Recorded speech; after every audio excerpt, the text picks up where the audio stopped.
Hey, how's it going? Welcome to Mini Uploader. Got a little update, and I thought I'd take an opportunity to do a how-to video as well. So, Mini Uploader lets you take images, audio, and video files, drag them onto a scene, and it will upload those files into a folder of your choice. And it will also, if you've got the setting on, it will put it into a journal for you to see, or if it's an audio file, into a playlist. So that's the super high level version of it, but I'll run through some more advanced settings and then I'll give you an example of them. So going through the settings, you have got the choice of where you want this to upload, the name of the journal you want to be created. You can choose the quality of the conversion. So if you're uploading a JPEG, what quality of WebP do you want to get out of that? If you upload WebPs or SVGs, they just bypass the conversion. They get uploaded as the original files. You can choose to have a world ID in your path. So if you've got a central upload location, but you want to organize it by your world folders, you can do that. And you've got subfolder by type. So that will be image, video, audio, or SVGs go in their own special folder. And here we've got light and dark monotone SVGs. So if you're uploading a black SVG or a dark gray SVG, this will convert it into the lighter side of things. So black becomes white, etc. And I'll show you an example of that. It's really great for creating like tiles that can be tinted by Foundry, because you can't really tint black.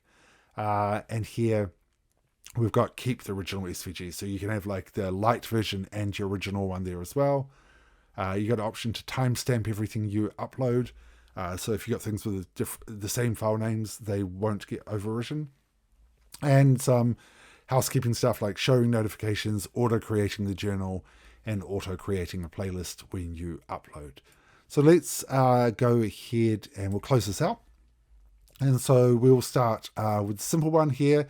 The audio side of things. If I go ahead and grab an MP3, for example, upload that, it will get uploaded, and we've got a little playlist that's been created with our audio track. As you saw before, when I uploaded the JPEG got converted to a WebP, and it got put into this journal, so you can really easily just get in, copy and paste a source if you're wanting to use it somewhere else. If you're using something like Asset Librarian, it's great because you go ahead and like create a scene from it if you're quickly uploading maps. Super quick and easy way to do that. Looking at other things, we can do things like go ahead and drag a little MP4, which is an animation up. But I'll go ahead and I'm going to grab out a bunch of SVGs, because you can bulk upload. And here you'll see kind of the example of how these things work. So we'll drag and drop. We've got, I think it's 7 have been uploaded. So if we jump on into our media browser here in Asset Librarian, you will see, if we jump into the SVG folder, we've got a bunch of SVGs, and the base folder is all the original ones. And you see like they are as they are. We've got a couple of light ones already. But if we jump into converted, you will see the ones which are dark, which is the statue copy, and these stairs have been converted in. A was not converted, as it's not technically a monotone SVG, so it's not going to try and take a multicolored SVG and grayscale it out for you. This is just like super simple stuff. But here you'll see this is converted nicely, so which means that we can say put that down as a tile.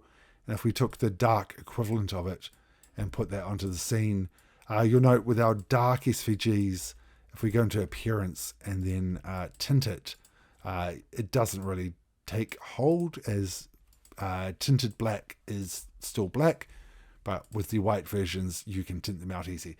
So it's a setting you can enable for SVGs that will convert them, and you can make sure you keep the original ones as well. And they all get put into folders organized nicely for you if you've got those settings enabled. So super quick, high level overview of how things go. Basically drag and drop onto a scene, and Mini Uploader will do the rest. and all the settings pretty much do what they say on the box. As always, jump on Discord and Patreon. Give me suggestions and feedback. Always love hearing from you. Thanks a lot.